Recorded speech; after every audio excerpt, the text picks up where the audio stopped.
Hi everyone, today we are diving into a story of a fashion brand that's not just about selling clothes but about saving the planet. This company challenges norms, takes bold risks and inspires millions of people to think differently about what they wear. While fashion industry is known to be a first-class contributor for damaging the planet, as of reports 2020, 85% of all textiles are thrown causing water pollution, consume 700 gallons of water to produce one cotton shirt. This fashion industry is the second largest water consumer.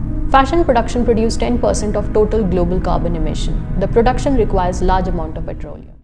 There came a brand that turned a fleece jacket into a revolution. A company that said, don't buy its jacket, and yet they made billions doing it. This isn't just an outdoor gear, it's a movement to save the planet.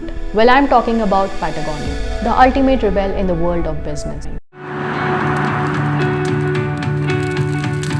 I think the biggest problem that confronts any business is change. And a lot of people see change as a threat rather than an opportunity.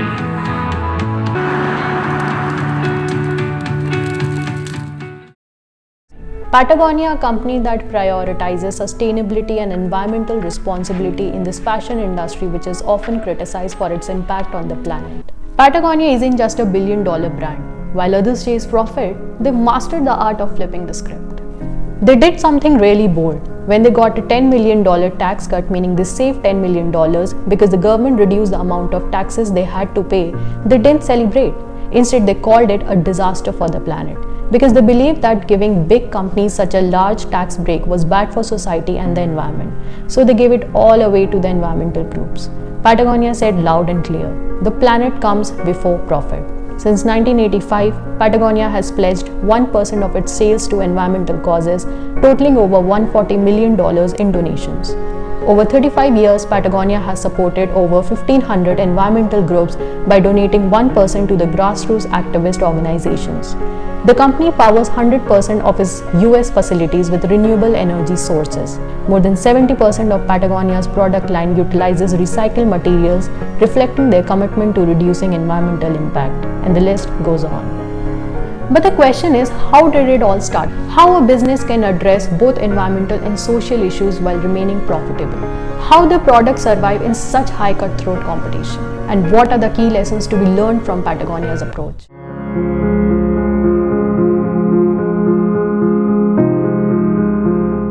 Let me take you back to the 1950s, a time when adventure was raw. The wilderness was untouched and climbers were a little crazy. Meet Yvon Chouinard, a rebellious young rock climber with big dreams and zero interest in corporate desk job. This guy wasn't just climbing the mountains, he was rewriting the rules of the game. Yvon Chouinard wasn't happy with the climbing gear available back in the day, so he decided to make his own. He started by handcrafting metal spikes used by climbers to secure ropes to rock walls. He didn't have a fancy workshop.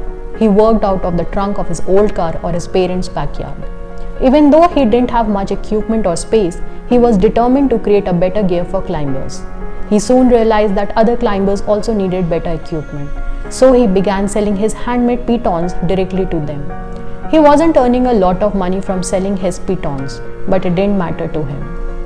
While climbers were using his gear to climb mountains, Yvon began to notice something troubling. Every time they hammered one of his metal pitons into a rock and later removed it, it left a permanent mark on the rock face. This created scars in the natural landscape, which was heartbreaking for Yvon. That's when Yvon decided to pivot and find a solution to the damage caused by his metal piton. In the mid-1960s, he began developing a new type of climbing gear called aluminum chocks. These were small, wedge-shaped devices designed to fit into cracks in the rock, providing a secure anchor for climbers without the need for hammering into the rock. Unlike the metal pitons that left permanent marks, these aluminum chocks were gentler on the rock face and could be easily removed without leaving any trace of damage. During this period, he took a trip to Scotland. While in Scotland, Yvon stumbled upon a rugby shirt in a small shop. At first glance, it didn't seem extraordinary, but as a seasoned climber, Yvon saw the potential right away. This discovery sparked a new direction for Yvon. Up until that point, he had been focused on crafting climbing gear, but now he saw an opportunity to blend functionality with style. By the early 1970s, Yvon had begun designing and selling climbing clothing. This shift marked the beginning of Patagonia as a clothing company, expanding beyond climbing hardware. In 1973, Yvon launched Patagonia. Well, this was the start of Patagonia. The question is, at this time, Patagonia was still in its infancy, and Yvon didn't have an established brand recognition that would make his venture successful. So how did Patagonia get established? Well, he launched a groundbreaking ad campaign, "Don't Buy This Jacket." His campaign was launched on Black Friday. It began with a full-page ad in the New York Times that featured an image of Patagonia's better sweater jacket with a bold, provocative message. Don't buy this jacket. Crazy, right? But this actually proved to be the genius strategy of all. This message rightly aimed at raising awareness about the environmental impact of overconsumption. As a result, Patagonia's visibility grew, and more people became aware of the Patagonia's products, especially among consumers who were already environmentally conscious or in the outdoor community. Surprisingly, the campaign didn't hurt sales. In fact, it helped Patagonia grow. The irony of the campaign, asking people not to buy while still offering a quality product, intrigued many potential customers.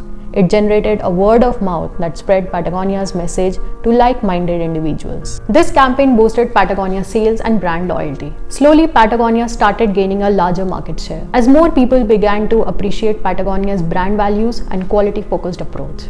Patagonia targeted customers who have the freedom to choose. People with disposable income who prioritize quality, sustainability, and the environment in every aspect of their lives. They targeted conscious buyers, individuals who seek more than just products, and adventurers, those who love the thrill of the outdoors. This market is made up of men and women, most likely aged between 18 to 35, who are educated, socially aware, and tech savvy. They understand the power of their purchasing decisions and want to align with brands that socially prioritize environmental impact, fair trade practices, and transparency. Despite all his efforts that Yvon has put into Patagonia and that Patagonia has captured such a large market share, Yvon wasn't fully convinced, which left him uneasy and uncertain. He realized he needed to dig deeper into the business to make a real impact on the environment. He began with his own company and then reached out to other businesses to join him in the effort to make a difference. So here's the question. What bold changes did he implement in his own company, and how did he inspire other businesses to contribute and do their part while simultaneously accelerating the Patagonia's growth? Yvon Chouinard was extremely detail-oriented when it came to every segment of Patagonia's supply chain. When Yvon learned about the environmental damage caused by traditional cotton farming, he realized that cotton, one of the most commonly used materials in clothing, was being grown with heavy use of synthetic pesticides and fertilizers. This hit Yvon hard. As a company deeply committed to the planet, he knew they had to act, and so he made the bold decision to switch Patagonia's products to organic cotton. But there was a challenge back in those times. There were only a handful of organic cotton producers that couldn't meet Patagonia's growing demand. So the question is, how did Patagonia overcome this problem? Patagonia began actively seeking out farmers who were willing to make the switch. The company didn't just want to buy organic cotton, they wanted to help farmers embrace sustainable practices. Patagonia invested in educating them about organic farming techniques like crop rotation and natural pest control, which would help increase the number of organic cotton farmers. To make the transition easier for farmers, Patagonia paid a premium for organic cotton, ensuring that those who took the leap would be financially supported. This incentivized farmers to move away from conventional methods and adopt more sustainable practices. Secondly, he observed that consumers were following a traditional habit of buying new items and selling out old ones once damaged, and this was causing a lot of harm to the environment. Yvon recognized that rather than promoting constant new purchases, Patagonia should encourage repairing and reusing its products. Soon he thought of running and promoting a circular fashion economy model in his business. The circular fashion economy model would transform the traditional linear approach of take, make, dispose into a sustainable cycle of make, use, recycle. But what actually circular fashion economy model is? Well, here it is. The process starts with sourcing eco-friendly and sustainable raw materials such as organic cotton, recycled polyester, or biodegradable fabrics. These materials are chosen to minimize environmental impact and ensure they can be recycled or reused later in the cycle. Clothing is designed using circular design practices. This means garments are made to be durable, easy to repair, and recyclable. The production process incorporates sustainable techniques like zero waste cutting and the use of renewable energy to reduce emissions and waste.